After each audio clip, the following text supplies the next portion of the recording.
5 million registered voters. We expect that that will grow probably to around 7.9 million over the course of the next few months. Do you have any reason?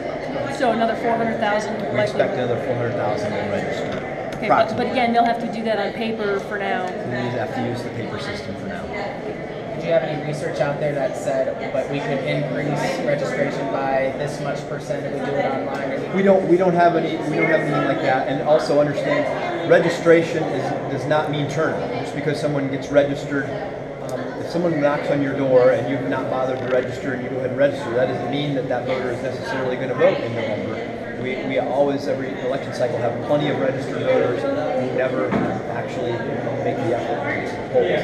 But I'll use this opportunity as another reminder. Shortly after Labor Day, we'll be sending every single registered voter in the state of Ohio an absentee ballot request that they can fill out and turn it in and vote without ever leaving home. So it's easy to vote in Ohio. As I always say, it's easy to vote and hard to cheat. We make it easy for voters to have access to voting 28 days. You can vote from home 13 hours on election day, but we also have the proper security measures in place to make sure that it's all done with integrity. Can you request an absentee ballot online? You can get the form online, but you can't make a request online.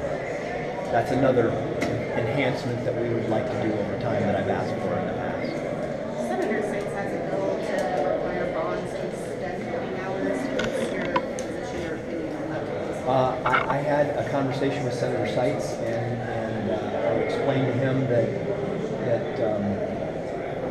I appreciate his effort. I believe that it's well intended to try to stop this nonsense that seems to be going on at the federal and county level, where for no apparent reason they're extending voting hours and creating chaos in our system that's unnecessary, and that there needs to be a good reason.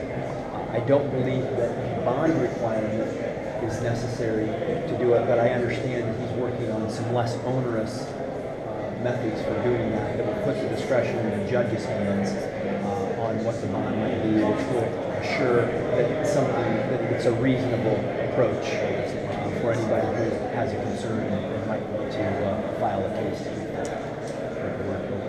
you don't think there should be a bond, or you feel like there should be? I don't believe a bond is necessary. Senator Seitz does, and I've asked him to make sure that he pursues a solution that ensures that people who have legitimate reasons to go to court over these issues have access to do so. Would this have much impact, considering that they can still go to federal court and there's nothing that the state can do about that, even if this passes? Well, we're doing something about that. We're appealing Judge DeLotte's ruling to try to make sure that there are reasonable standards that are set by federal rule, court ruling, to ensure that these, well, actually 12 and a half hour, we say 11th and a half hour, we have judges that are issuing orders to keep the polls open after the polls have already closed, which is obviously nonsense and impractical. And so that issue has to be addressed. We're addressing it through the federal court system with our appeal of the ruling last November, and Senator Seitz is pursuing his own solutions for the issues at the local level, because there was an issue in his county a year or so ago.